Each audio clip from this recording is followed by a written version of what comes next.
say tonight that we have a candidate of the highest calibre in Professor Delores Cahill.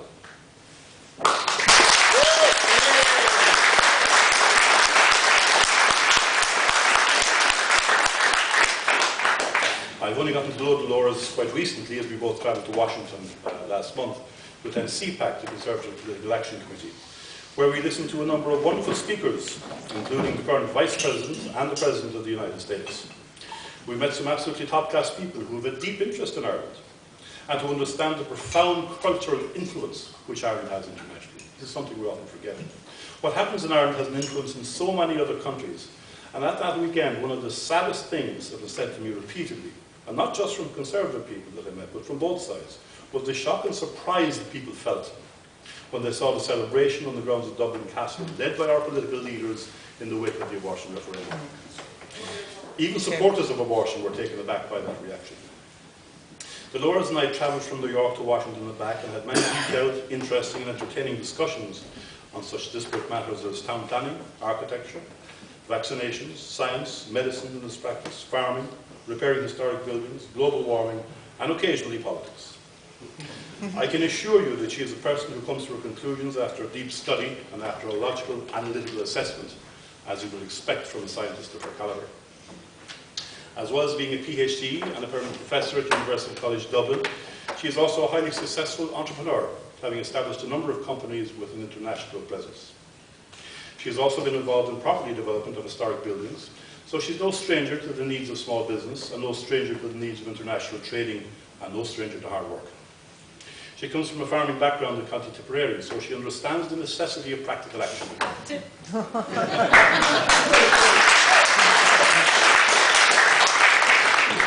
And she displays the resilience, the toughness that a farming background can often impart.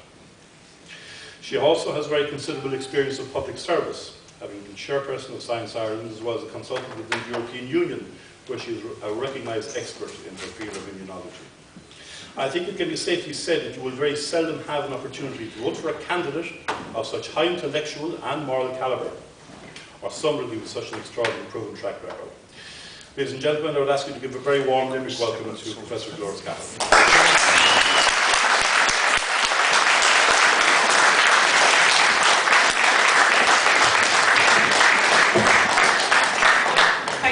Good afternoon, and just to also thank George Hook for coming and for giving his speech, and for Michael Lee for giving me such a kind introduction. I won't keep you very long today. I just want to quickly tell you what the Irish Freedom Party is about, where we are, why we got here. To music. Very good. So, where I think Ireland is now, how part of the policies that we have is to get out of the European Union, why that matters, and how we do have a positive future. So there is actually a way to get out of this. So I think what I'd just like to say is where we are now in Ireland, it's kind of been a 20 or 30 years of systemically making us feel that the country is out of control and that the proper response to that is to be worried or to be afraid. Because it looks like we are electing politicians that you can actually solve things, it turns out. You can actually solve things. You could actually solve housing. You could solve the healthcare system. But in the last 20 or 30 years, we've been taught to say, oh no, you can't actually solve banking. You can't solve education. For example, half of our people who leave education every year go to university.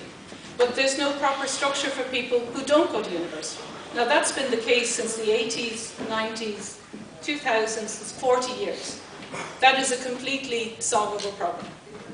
Another problem, for example, we have the IDA that goes for foreign direct investment, and we have Enterprise Ireland that supports companies that export.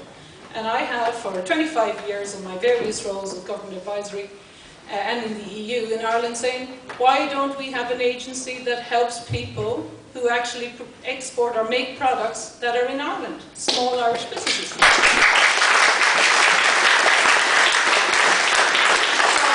So I'm not going to list out all of the issues that are here, but the reason why I'm here is that I was very happy to be on the Government Advisory Science Council from 2004 to 2014, And that deals with all aspects of research, technology, innovation, everything that affects us from primary school to foreign direct investments to the universities, teaching of maths. And in that role, I was very honoured to chair some of those working groups, and that you can get to look worldwide about countries that change themselves around. So the good message is, there are actually countries, we'll say like South Korea, that I have become an expert on. They had a famine in 1977, and then 30 years later, they are 50 years more advanced than in the European Union. Okay? So they actually turned themselves around because they had politicians that actually worked in the interests of the country, and they had a dialogue. So when I was involved in the various government work that I was involved in, I thought, you know what, if you do a policy, I used to say I'm only going to do something if we have an implementation plan and if we change something. So I was involved in developing a research and career structure in Ireland. And then as I was progressing, everyone thought, yes, it would be good to give the postdocs a career structure. But then as I was moving it along, and the various impacted agencies, including the universities, they were saying, you're not going to implement this though. And I said, no, we're going to implement it. And then as we neared implementation, I started to get called into meetings to say this wasn't career enhancing, right? So that's fine. So they said, basically, which was fine, quite high level, this is not career enhancing. So if you don't step down from chair or don't implement this, your career won't be enhanced. So I said, that's fine, I don't need my career to be enhanced. I can go off to my farm in Tipperary, or I'll go and renovate houses, okay? So my career hasn't been enhanced, which is fine, okay? So I'm only saying that everybody knows how the system works, okay? And why the system isn't changing. And then after I implemented this thing, which was fine, it wasn't that much. I was doing, I had a little baby, I worked 2 companies in Germany, I was busy, full-time job. That I realized, actually, you can change things. And then I was told after that I wouldn't be chairing anything again. And the reason is because if people, like on a part-time basis, can actually change something that has a positive impact for people in Ireland, then what's everybody else doing? Okay, so I haven't chaired anything again. So I thought, which is fine, I don't need to chair anything, I've chaired enough things. Chair the government was a task force that actually would address a problem. So normally what you do in Ireland, if you want to be career enhanced, is write a report, which I did. So you don't have an implementation plan, you make recommendations, but nothing happens. And then you go on, you write another report. So there are some very simple issues. I just wanted to say part of what we would like to do in Irish Freedom Party is to not only identify the issues, which is the easy bit, okay? Anyone can say housing, healthcare system. But we are very lucky to be supported by people like Professor Anthony Coughlin, who is a real world expert for 50 years on the European Union. So I don't know how old he is, but he probably has been against the European Union as a young lecturer 50 years ago when he was in Trinity. So he's around 80 now. So he wrote the booklet, a very short booklet, to explain to people about the European Union and the various issues. And he is supporting on a policy basis Irish Freedom Party.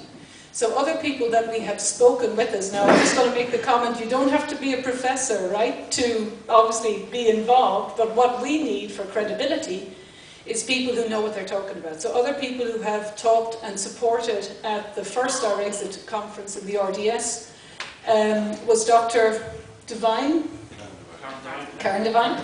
And she gave, if you want to look it up, the RDS, Karen Devine, she gave a superb 20-minute talk about how the not-so-good effects of Ireland in the EU. And then we have Professor Ray Kinsella, who's also background in banking, and Cormac Lucy spoke in the RDS, and he's a real expert in economics. So what we want to do in the next, whatever years to come, is not only identify the issues, but actually say, how can we, not costing too much money, have a structure to get out.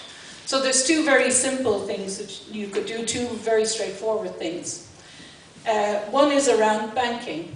Okay, so our pillar banks, that if any of you have been looking for money to renovate property where they have no debts, the banks have not been lending in 2011, 12, 13, 14, 15. Okay, now that's a crazy situation. But if you can actually have, in the Hayek type Austrian School of Economics, ordinary Irish people like they do in Austria and